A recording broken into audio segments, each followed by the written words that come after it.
ঈদের নামাজ 6 তাকবীরে পড়া বিদআত, কাবিরা গুনাহ, হারাম, সুন্নতকে অপমান করা। 12 তাকবীরে ঈদের নামাজ আদায় করা। আবু দাউদের 1149 নম্বর হাদিস, প্রথম তাকবীরে প্রথম রাকাতে 12 তাকবীর, দ্বিতীয় রাকাতে 5 তাকবীর, 5-7 12 তাকবীরের হাদিস সহিহ। আয়েশা থেকে বর্ণিত রাদিয়াল্লাহু আনহা, 6 তাকবীরের হাদিস জাল, 6 তাকবীরের হাদিস জাল। অতএব জাল হাদিসের উপরে আমল করে আল্লাহকে খুশি করা যায় না, জান্নাত পাওয়া যাবে না। ঈদের নামাজ 6 তাকবীরে পড়া বিদআত, কাবিরা গুনাহ, হারাম, সুন্নতকে অপমান করা। আমাদের সমাজে আহলে হাদিসটা কোনো আহলে হাদিস না, এটা একটা মাযহাব। আর আহলে হাদিসের ভাইরা তাদের মাযহাব মানার জন্য বাকি সব সহিহ হাদিসকে বাতিল বানায়। যেমন ঈদের নামাজের 6 তাকবীরের হাদিস কন্টিনিউ সহিহ, তারা গায়ের জোরেই সব জাল বানায়। এই যে প্রবণতা, এটা সত্যই দুঃখজনক। এটা তো আহলে হাদিস হলো না, ইনকারুল হাদিস হলো। रुको जरा, सबर करो, बोला धक्का मुक्की नहीं करने का, आराम से लेने का। সালাতের ভিতরে কয়বার তাকবীর দিব, এটা হলো মূল মাসআলা যেটা আপনি প্রশ্ন করেছেন, যে সালাতের ভিতরে কয়বার তাকবীর দিব। এর মধ্যে রাসূলুল্লাহ সাল্লাল্লাহু আলাইহি ওয়াসাল্লাম থেকে বিভিন্ন রকম বর্ণনা আসছে, একরকম বর্ণনা নয়।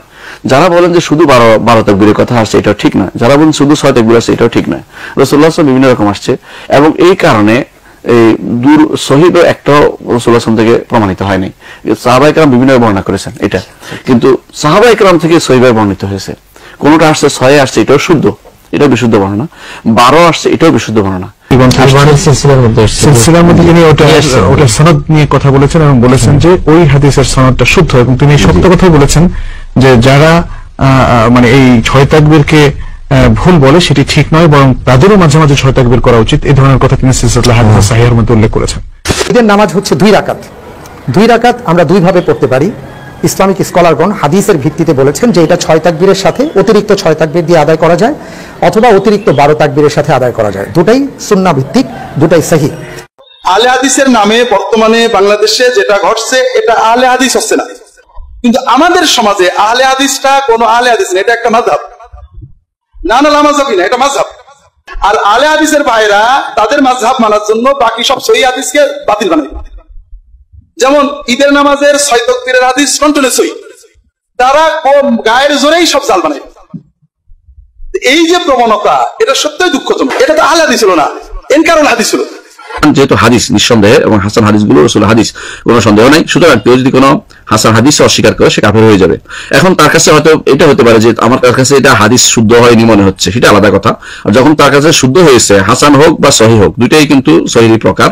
সুতরাং দুইটাই যে কোনো একটা যদি কোনো কেউ হাসান হোক বা সহিহ হোক, যদি কোনো একটাকে অস্বীকার করে, সে কাফের হয়ে যাবে।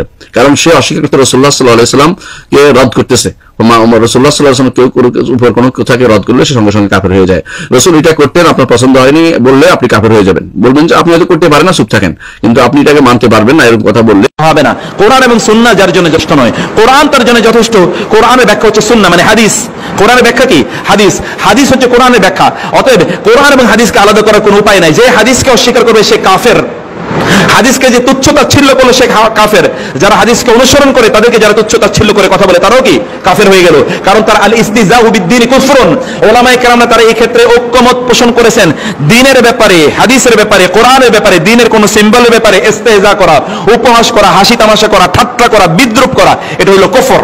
এটা কি কুফর? আল্লাহ তাআলা বলেছেন, আল্লাহ তাআলা কোরআনে বলেছেন, আমি وقد نزل عليكم في الكتاب أن إذا سمعتم آيات الله يكفر بها ويستهزأ بها فلا تقعدوا معهم حتى يخوضوا في حديث غيره إنكم إذا مثلهم إن الله جامع الكافرين منافقين والكافرين في جهنم جميعا।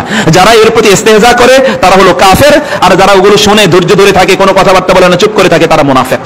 এবং উভয়কে আল্লাহ জাহান্নাম